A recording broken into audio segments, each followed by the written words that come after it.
before we have questions for our student athletes.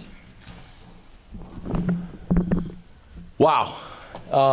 Just a fun locker room right now, you know.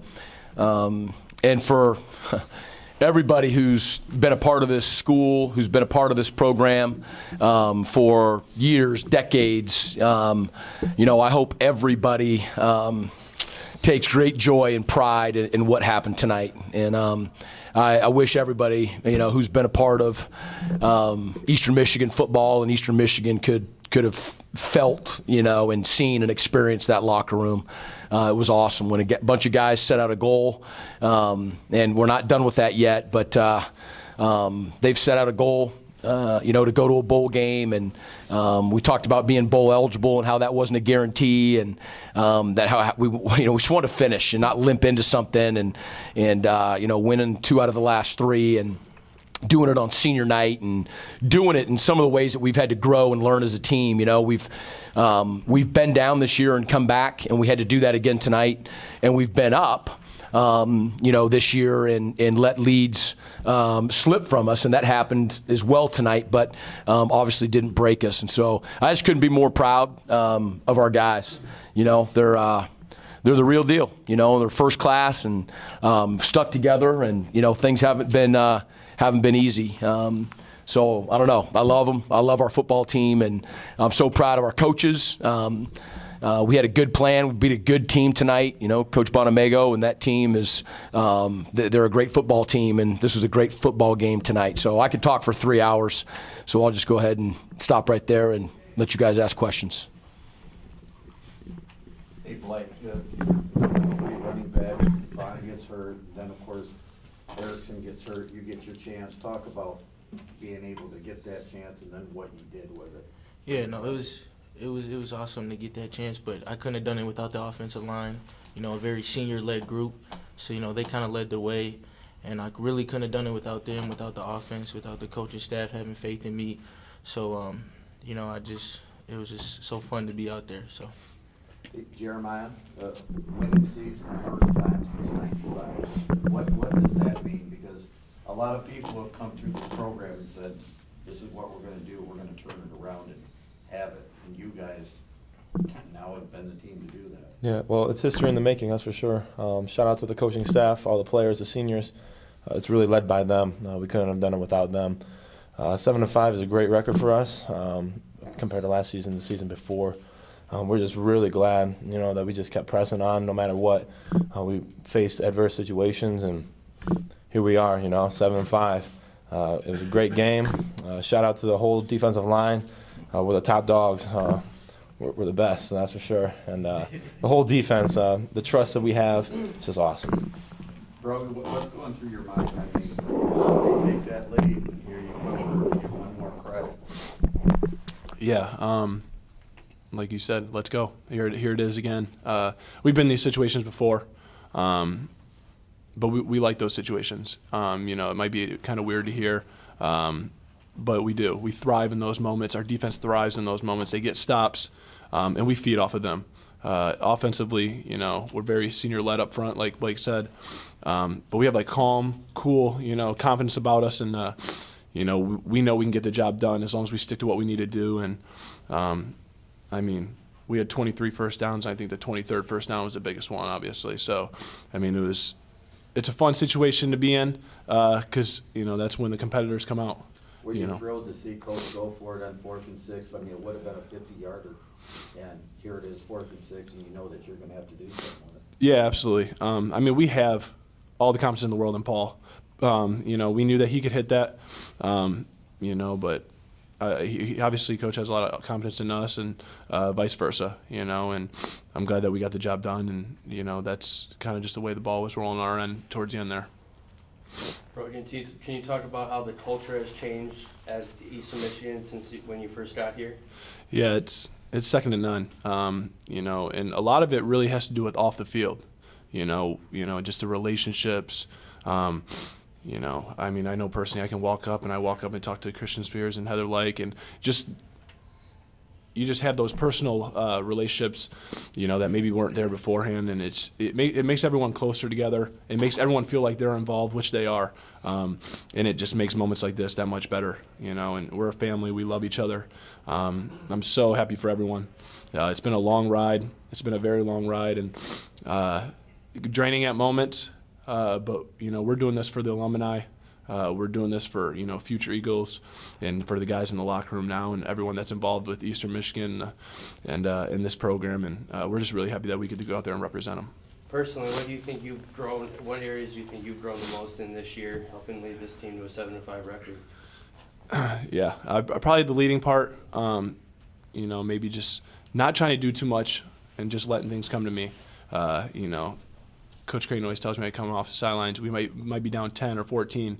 He goes, hey, there's not a 14-point touchdown out there, you know, and you know, sometimes I might not want to hear, but you know, it's the truth. You know, I might back in the day just chuck the ball down, trying to make a play happen, and you know, not really give us a chance. I think that's a big part of it, and just trying to manage the offense. Honestly, I know there's great players all the way around that help me out, and you know, I just want to be able to put ourselves in a good position because I know that we can get through it with everyone that we have on that side of the ball, and same with the coaching staff. Coach, you went for it on the first drive, fourth and one. Why did you decide so early in the game to take that risk, and why did you call the play that you did? Yeah, it's impossible to think through every situation, you know, that's going to come up in a game. We try to think through as many as we can. It was 2 or 3 games ago, we were at home where I punted. We were about on the plus 45, and offensive staff didn't like that, but I felt it was the right thing to do. And today, sometimes, and I'm not saying that this is right or wrong, but sometimes you just go with your gut, you know. You can watch film and analyze things, but sometimes it's, you know, how your offense is moving, you know what the previous play was, you know when your guys are feeling it. And we knew we had a good short yardage play. We didn't know that, you know, Blake was going to become Superman on that play, which he absolutely did. But we knew we had the play. It's just early like that, you know, it's not always wise to take the risk of putting your defense in a situation where you got a really short field. But we weren't going to be reckless, but we were coming to win this football game today. Anything else for the student athletes before we'll dismiss them? We'll keep Coach. Hey, are these guys not first class? I mean, just listen to them. You know what I mean? They're winners. Proud of you guys. Go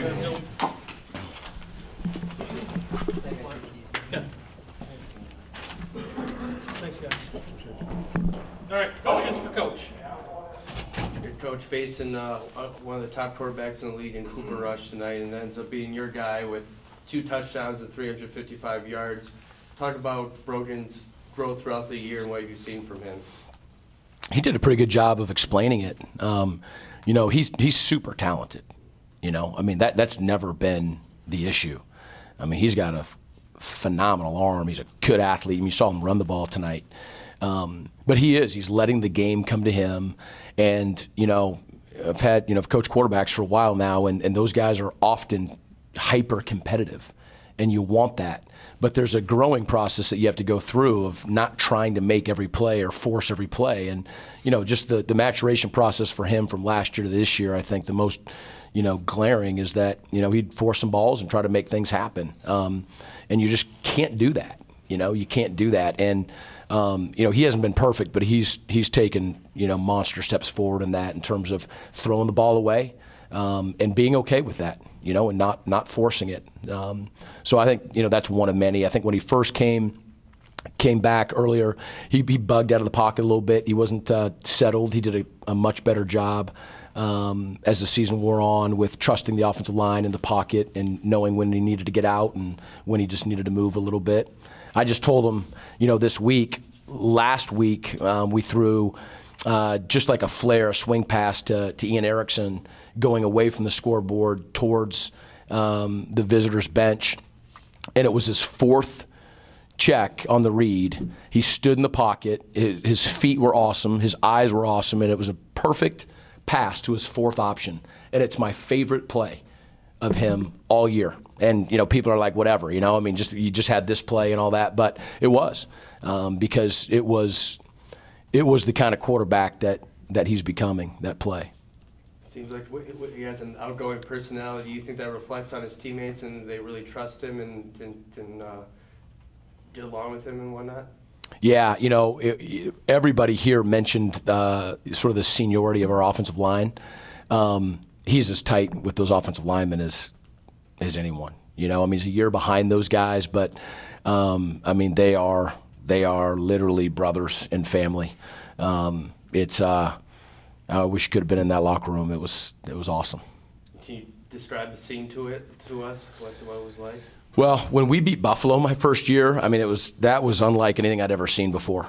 I mean, I was taken back by the emotion and the passion in the locker room when we beat Buffalo, and this was different. But this was, the culmination and the fruition of, it's the last game of the year, the regular season, and you set out a goal, and you're up and you're down, and you lose in overtime the week before, and it was just utter joy, guys hugging each other and telling each other that they love them and meaning it, and we do a thing called shout outs where guys can just talk about another teammate or whatnot and something that they did in the game or during the week, and it just went on and on, so it was just singing the school fight song in there. There's nothing like it, and it was just an awesome night. A lot of coaches and a lot of players have came to this university trying to change the culture. How does it feel to see the production on the field that you have changed the culture? Yeah, I mean, so I'm not going to sit here and say that the culture has changed.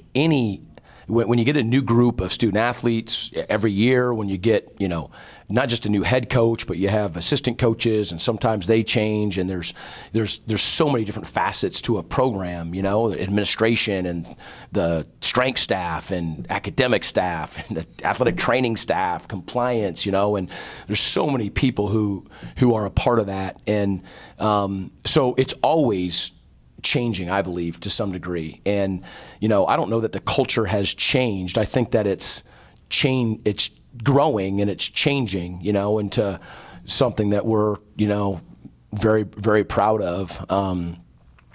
So I think all of us who are here just, like the direction that things are going. When we first got here, I just believed that the number one thing that we were going to do, and that was just hire and recruit great people.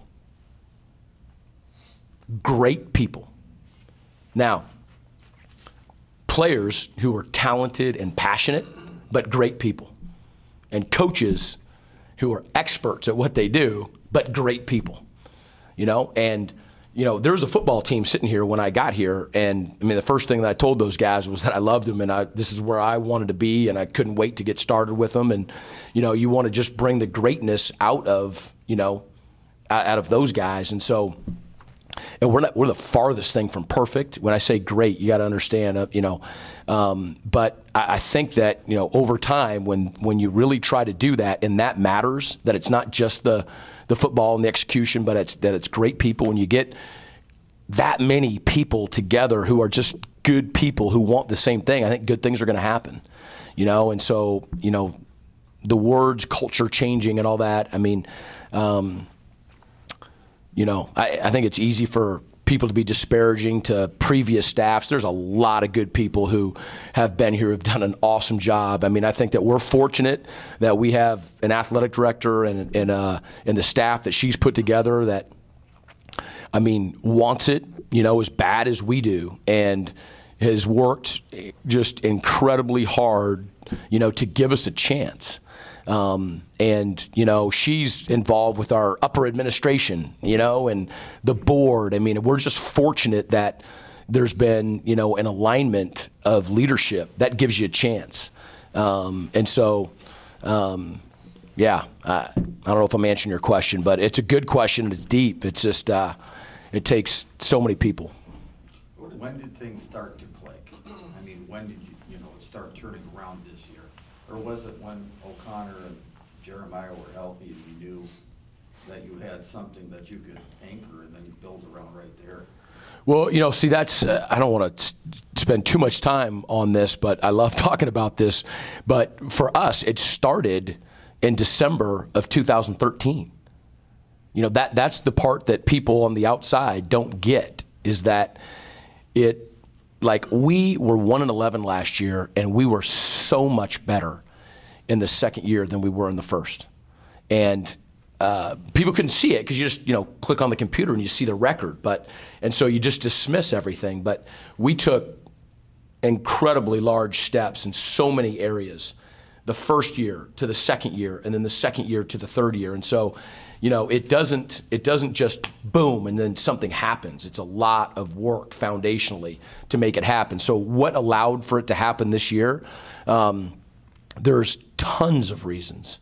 Tons of reasons. I like to start with, I think senior leadership is one of the things that is fundamental in any kind of championship team or a team to become special. And I think that we have great senior leadership. I really do. You know, our offensive staff, everyone has been together for all 3 years.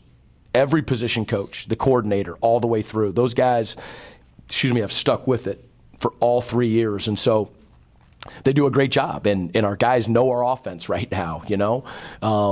We had to change, you know, I think they probably ran the ball a little bit more than you know, we want to throw the ball, make it more of a 50-50. And so, you know, some of the recruiting, we've done some recruiting to bring guys in that way. And then defensively, and, you know, a lot of it had to do with some, I mean, injuries are real, you know, and we struggled to stop the run, you know, last year. And, you know, we're playing really good defense right now. Our special teams, when we first got here, I mean, we were either dead last or in the very bottom in every category. I mean, we studied all those things, and that's not where we're at anymore, you know.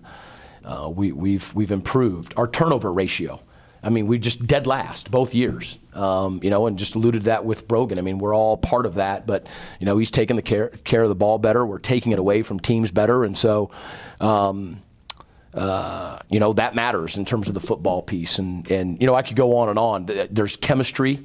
Our guys care about each other. You know, our team has a different feel to it. Like, we're not fighting guys anymore. I mean, people want to be here. They want to be pushed. They believe that, you know, we can do this. I mean, so there's a lot of things, you know. I think our administration did a great job with giving us a chance to have some success early, and I think that matters too. How about the depth? Because, I mean, when you got a third-string guy like Blake, I mean, getting 100 yards, that's pretty impressive, the old next guy in type of thing. Yeah, and, you know, I mean, we don't necessarily have like this 1, 2, 3, 4, 5 and whatnot, but I'll tell you, I mean, Blake hasn't played as much, and he's been dinged up, but, you know, you're forgetting Shaq Van now. When you talk about Shaq, Breck, and Ian, so, you know, he's in that, you know, he's in that group right there, and just hasn't, with his injury, hasn't had as much of an opportunity. But how awesome was he tonight? Pretty awesome. Coach, what does this season do for you going forward, coming on the heels of the history here, the stuff this summer around athletics in general, and some of the questions of spending and stuff? What does this season and the success you've had do for you as you look down the road and try to build this program out?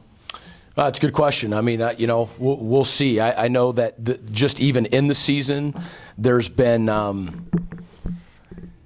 it's been fun because, you know, I think people who care about this place and care about this program, you know, it's been a while, right? You know, and so we feel, you know, the love and the encouragement and whatnot from so many, you know. That's just, and we, you know, would hope that would just continue to grow, you know. So I think that's going to be very helpful. You know, this team is going to be, you know, how can they not be your favorite of all time, because they did it when other people didn't believe, right? And so it's never easy, but it's maybe a little bit easier when you've done it before. You just know because you have evidence that it's possible. And I think, you know, it can impact recruiting, you know, in terms of people knowing that Eastern Michigan football is for real and that it's supported and that it's something that people should want to be a part of. You know, we said in the very beginning that our vision for coming here was to make Eastern Michigan football a source of pride in our department, at the university, in Ypsilanti, and even in the region. I mean, that's what like kept me up at night. I mean, that's what I have been charged up about. And, you know, for 2 springs now, our team has had the best GPA in the MAC, you know, and, you know, that doesn't get a whole lot of stuff, but that matters to us, you know. And, you know, we do a thing here called the Ipsies, and, you know, it's a great event for our department. And, you know, our team won the Community Service Award last year or a year and a half ago.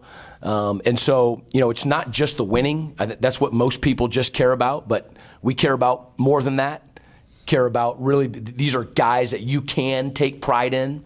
They're good people doing the right things, doing the right way, not perfect.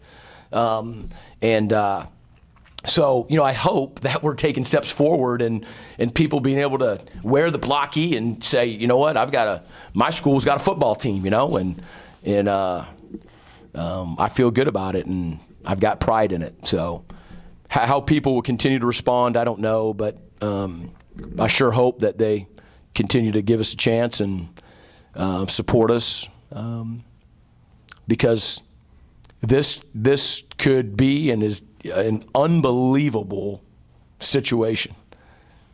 Thought that and said that from the very beginning.